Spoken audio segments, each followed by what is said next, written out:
Hello student. जय हिंद, वंदे मातरम, जय श्री महाकाल। आप सभी का स्वागत है हमारे यूट्यूब चैनल स्टडी ब्रह्मास्त्र में। आज हम सोशल साइंस में भूगोल का एक चैप्टर रह गया था आपका, थर्ड वाला। उसका नाम है जल संसाधन। जल संसाधन के कुछ क्वेश्चन लिख चुके हैं। अगला क्वेश्चन लिखे हैं जल का नवीकरण। जल का नवीकरण जल का नवीकरण किस प्रकार सुनिश्चित होता है? जल का नवीकरण किस प्रकार सुनिश्चित होता है? जल का नवीकरण किस प्रकार सुनिश्चित होता है?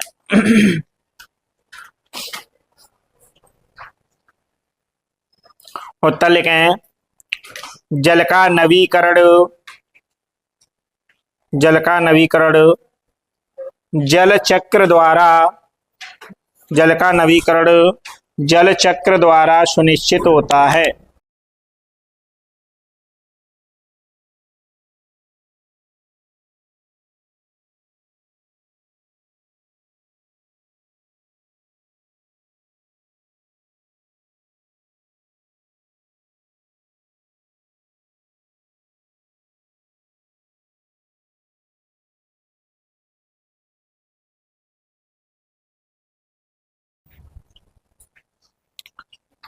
जल का नवीकरण जल चक्र द्वारा सुनिश्चित होता है। पूर्णविराम लगा के लिखेंगे। जल चक्र में जल हमेशा गतिशील रहता है। जल चक्र में जल हमेशा गतिशील रहता है। जल चक्र में जल हमेशा गतिशील रहता। आगे लिखेंगे डैश लगा के वाष्पीकरण कॉमा संघनन कॉमा वर्षण। वाष्पीकरण, संघनन, वर्षण और फिर वाष्पीकरण और फिर वाष्पीकरण और फिर वाष्पीकरण। पूर्णविराम। जल का लगातार पूर्णविराम लगा के लिखें। इतना लिख लिया, लिखो इतना पहले। इतना लिखने के बाद पूर्णविराम लगाएं। जल का लगातार नवीकरण जल का लगातार नवीकरण और पुनर्भरण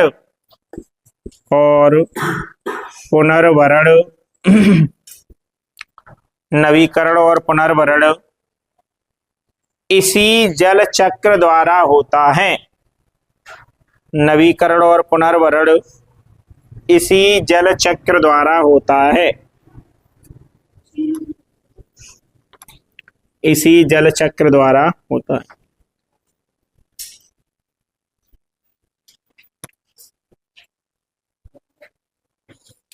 अगला क्वेश्चन लिखे हैं बहुउद्देशीय परियोजना क्या है? बहुउद्देशीय परियोजना क्या है?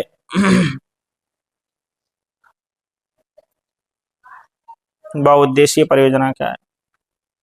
उत्तर लिखें। ऐसी परियोजना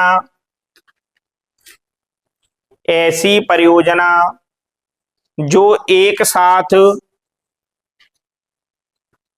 अनेक उद्देश्यों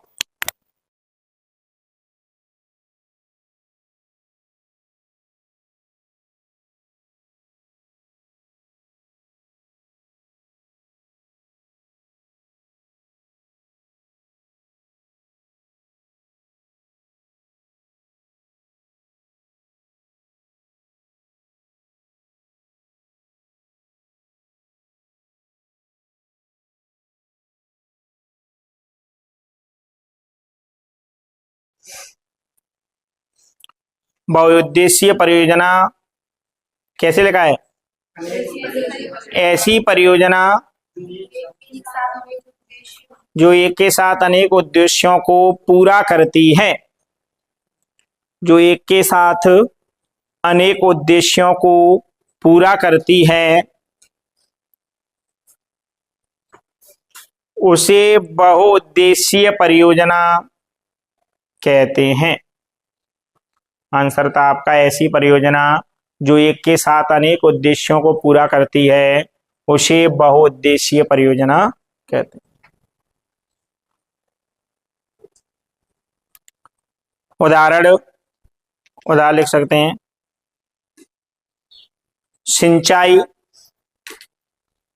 कॉमा बिजली उत्पादन, सिंचाई कॉमा बिजली उत्पादन, कॉमा बाढ़ नियंत्रण,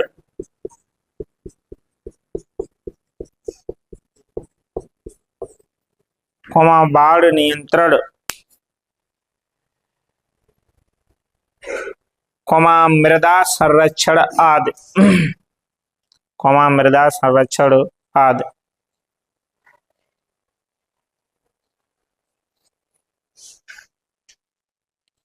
अगला क्वेश्चन लिखेंगे, बहुउद्देशीय नदी घाटी परियोजना,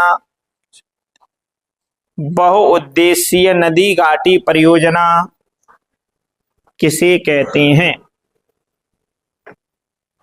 बहुउद्देशीय नदी घाटी परियोजना किसे कहते हैं? उत्तर लिखेंगे,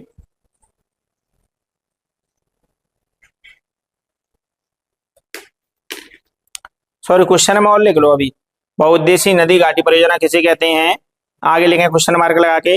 नदी घाटी परियोजना द्वारा, नदी घाटी परियोजना द्वारा, नदी घाटी परियोजना द्वारा पूरित उद्देश्यों, पूरित उद्देश्यों का उल्लेख कीजिए, पूरित उद्देश्यों का उल्लेख कीजिए।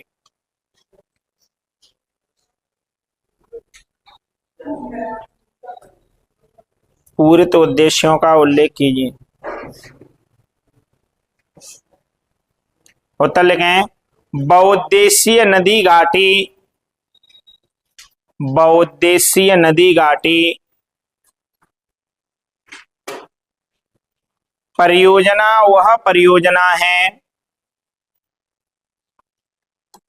बहुउद्देशीय नदी घाटी परियोजना वह परियोजना है जिससे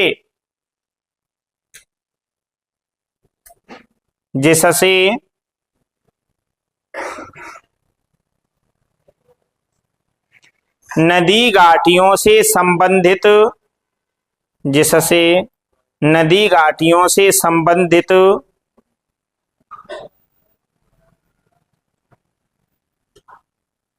नदी घाटियों से संबंधित विभिन्न समस्याओं का समाधान, विभिन्न समस्याओं का समाधान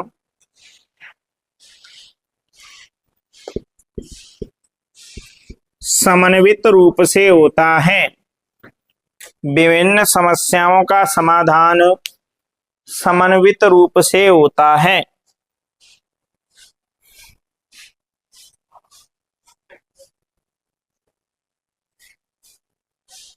उद्देश्य लिखें, बाढ़ नियंत्रण, उद्देश्य में लिखें नंबर 1 बाढ़ नियंत्रण,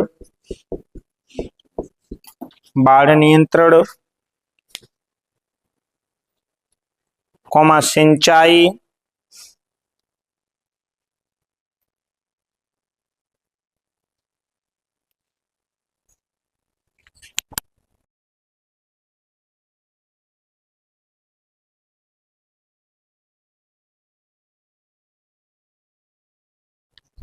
बाढ़ नियंत्रण, कॉमा सिंचाई,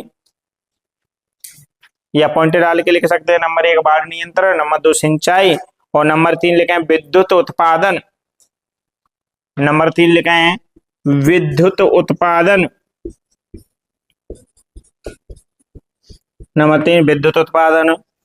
और नंबर 4 लिखें मृदा संरक्षण। नंबर 4 लिखें मृदा संरक्षण।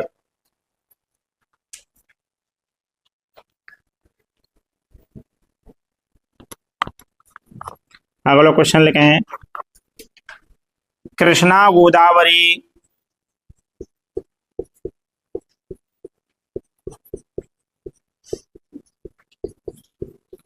कृष्णा गोदावरी विवाद की शुरुआत कृष्णा गोदावरी विवाद की शुरुआत क्यों हुई थी? कृष्णा गोदावरी विवाद की शुरुआत क्यों हुई थी?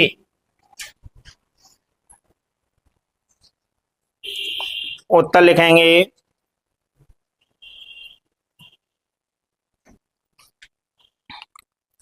कृष्णा गोदावरी विवाद की शुरुआत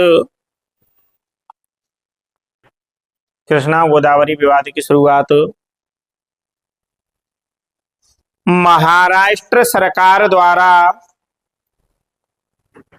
महाराष्ट्र सरकार द्वारा कोयना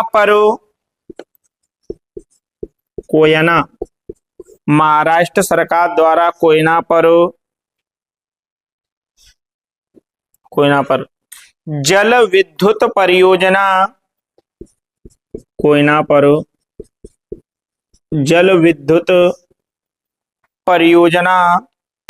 के लिए बांध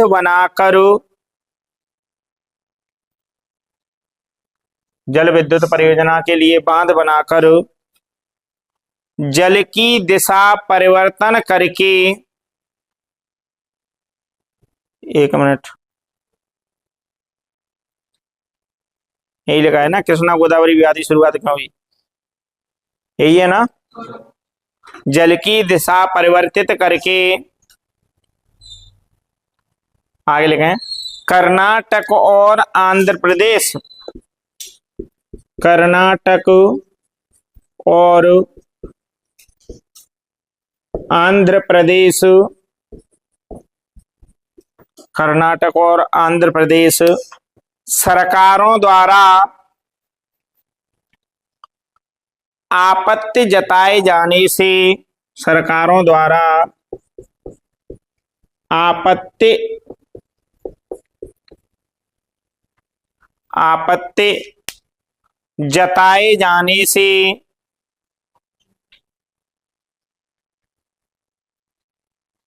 प्रारंभ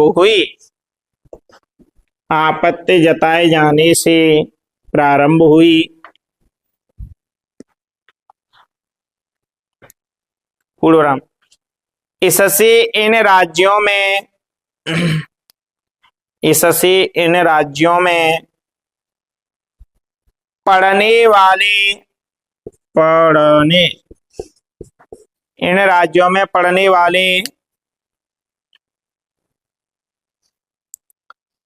नदी के निचले भागों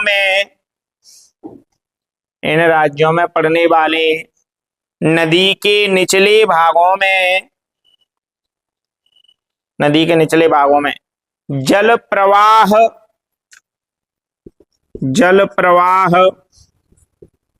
कम हो जाएगा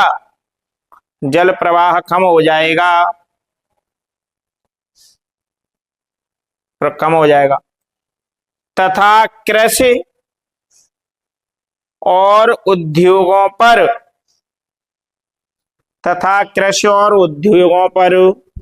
बुरा प्रभाव पड़ेगा।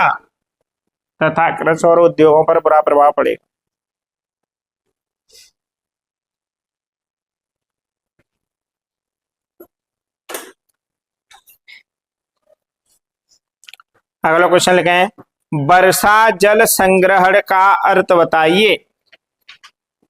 वर्षा जल संग्रहण का अर्थ बताइए।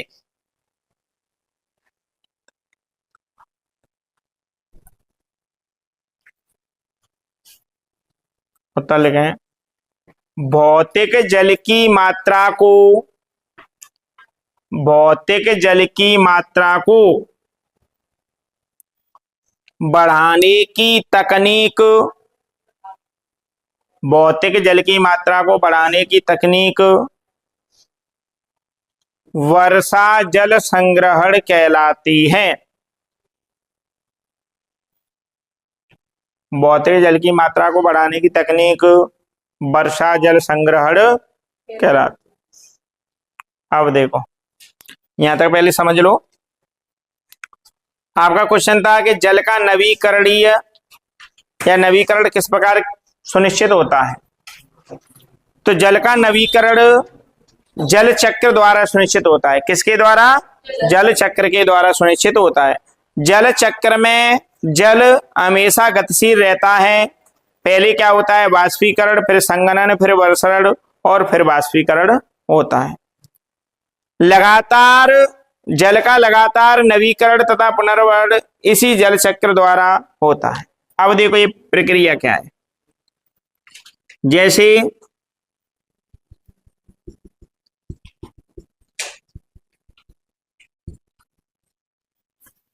ये जल भरा हुआ है, ठीक है। इस जल का क्या होगा? सबसे पहले वाष्पीकरण होगा। क्या होगा? वाष्पीकरण। ये वाष्प के रूप में ऊपर उड़ेगा गर्मी के टाइम में, ठीक है। तो ये क्या हो रही है? वाष्पीकरण की क्रिया। दूसरे कलर की पेंसिल से लिख दे। ये क्या हो रहा है? वाष्पीकरण। अब जल का हो गया वाष्पीकरण। वाष्पीकरण के बाद क्या होगा? इसका संघनन। संघनन, संघनन में क्या हो गए? यहां पर बादल बन गए, जल इकट्ठा हो गया। संघनन माने जल का एकत्रित होना, इकट्ठा होना। वाष्पीकृत होके जल क्या हो गया? एकत्रित हो गया, संघनन हो गया। संघनन होने के बाद फिर इसका क्या होगा? वर्षण, माने ये क्या करने लगेगा? वर्षने लगेगा। अभी वर्ष रहा है। अब ये जो बरसने लगेगा, फिर बरस करके जल फिर एकत्रित हो जाएगा नदियों, तालाबों, झीलों में। फिर उसका वाष्पीकरण होगा, फिर संघनन होगा। फिर तो यही क्या कहलाता है? जल का नवीकरण कहलाता है। माने जल वाष्पीकृत हो जाता है, फिर नीचे आ जाता है, फिर वाष्पीकरण हो जाता है, फिर नीचे आ जाता है। तो इस प्रक्रिया को हम क्या कहते हैं? जल का नवीकरण। अगला क्वेश्चन था आपका, बहुउद्देशीय परियोजना क्या है? तो बहुउद्देशीय परियोजना हुआ है जो एक साथ अनेक उद्देश्यों को पूरा करती है। बहुउद्देशीय परियोजना किसे कहते हैं? जो एक साथ में एक से अनेक उद्देश्यों को पूरा करती है। जैसे उदाहरण में लिखा था सिंचाई, बिजली उत्पादन, बाढ़ नियंत्रण। बहुउद्देशीय परियोजना में क्या होता है? जैसे बांध, बांधों के द्वारा हम क्या करते हैं? बांध में जो पानी भरा रहता है उससे हम खेतों की सिंचाई भी कर सकते हैं, उससे विद्युत उत्पादन भी कर सकते हैं। उसके मुहाने पर टरबाइन लगा करके, मुहाने उसके वेग से जल आएगा, फिर उससे टरबाइन घूमने लगेगी, तो फिर विद्युत उत्पादन हो जाएगी, ठीक है। और उसके बाद बाढ़ पर नियंत्रण भी पा सकते हैं, ठीक है। और उसके बाद मछली पालन भी कर सकते हैं। आसपास में छोटे छोटे तालाबों में पानी भरा हुआ है तो वहां पर मछली पालन भी कर सकते हैं। तो बहुउद्देशीय परियोजनाओं का लाभ ये है कि एक से अधिक लाभ प्राप्त होते हैं, ठीक है। अगला है बहुउद्देशीय नदी घाटी परियोजना किसे कहते हैं? नदी घाटी परियोजना द्वारा पूरित उद्देश्यों का उल्लेख कीजिए। तो बहुउद्देशीय नदी घाटी परियोजना हुआ है जिससे नदी घाटियों से संबंधित विभिन्न समस्याओं का समन्वित रूप से क्या किया जाता है? समन्वित रूप होता है। बहुउद्देशीय नदी घाटी परियोजना उसे कहते हैं जो क्या करती है? नदी घाटियों से संबंधित विभिन्न समस्याओं का समाधान। जैसे कोई नदी है और कोई घाटी है। अब ये नदी घाटियों की जो समस्याएं हैं कि नदी कहाँ जाती है? गांव के अंदर घुस जाती है, ठीक है।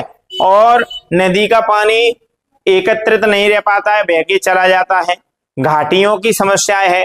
तो नदी घाटियों की जो समस्याएं हैं उनको जो समन्वित करने की प्रक्रिया है उसे हम क्या कहते हैं? बहुउद्देशीय नदी घाटी परियोजना कहते हैं। अब समन्वित करने का मतलब क्या होता है? ऐसी नदी की कोई भी समस्या है उसका समाधान करना, और घाटी की कोई भी समस्या है उसका समाधान करना क्या कहलाता है? बहुउद्देशीय नदी घाटी परियोजना। अब समन्वित का अर्थ क्या होता है? एक साथ में सभी समस्याओं का हल करना, ठीक है, समन्वित रूप से, एकत्रित रूप से।